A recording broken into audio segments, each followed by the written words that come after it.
Some say Bangladesh is a country born again. Bangladesh's political dynasty came crashing down 1 year ago, the result of a student uprising. The world watched Bangladeshis rise against quota reforms, their protests met with bullets, culminating in the ousting of the prime minister, a testament to the human spirit, but a violent reminder of the human condition. Even though I was born in Dhaka, I watched it all unfold from my apartment in Virginia. Having moved to Queens at the age of 4 and spending my formative years in the DMV, I was very quick to say yes when my family suggested a trip to the motherland in May 2025. I had to see it for myself, the people, the country, and the food. Where is Bangladesh headed? How has it changed? And selfishly or naively, I also wondered, how do I fit into all of this?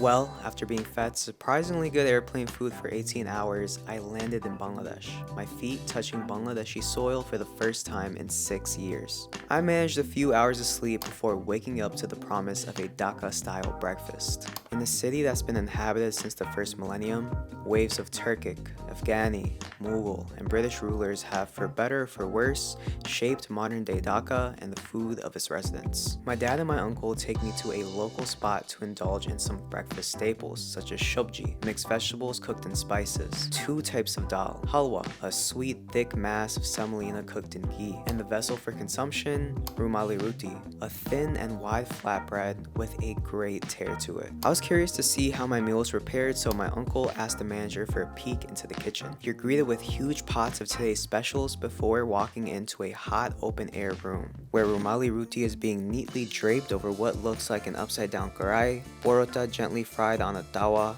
and naan pressed into the walls of a tandoor. It's hard not to notice the age of these boys working in the kitchen, most of them younger than me. It's a familiar sight in Dhaka.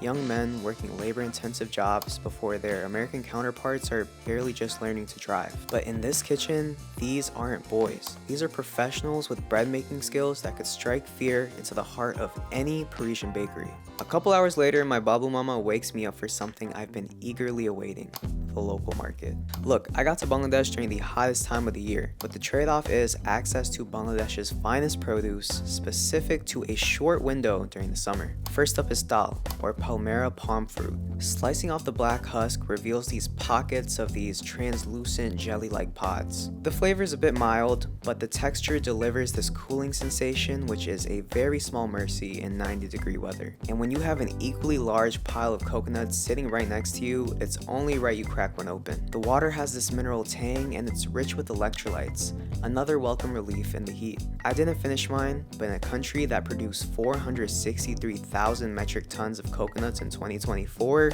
I don't think anyone's gonna miss it. So we continue through the market. Woven cages hold poultry, fish laid out for display, slabs of beef destined for buna, and an overflow of produce. But where is it all coming from? Usually middlemen with ties to farmers or fishermen out in the countryside will bring in these goods to be sold to Dhaka's residents. Many of these residents once lived in villages themselves, leaving for the opportunities of the capital city, popular migration path. For them, this market is a bridge to the delicacies that once grew right outside their doorstep.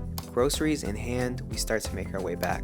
My auntie's waiting at home, eager to get her hands on these fresh goods and turn them into a Bangladeshi dinner. But we'll get to that in the next episode. Now, up to this point, I feel good. The trip is shaping up nicely, and maybe it'll actually provide the answers I'm looking for. If today is any indication, life here goes on. People work, they eat, and they move forward. And in the midst of it all, they still find time to reconnect with what the soil offers.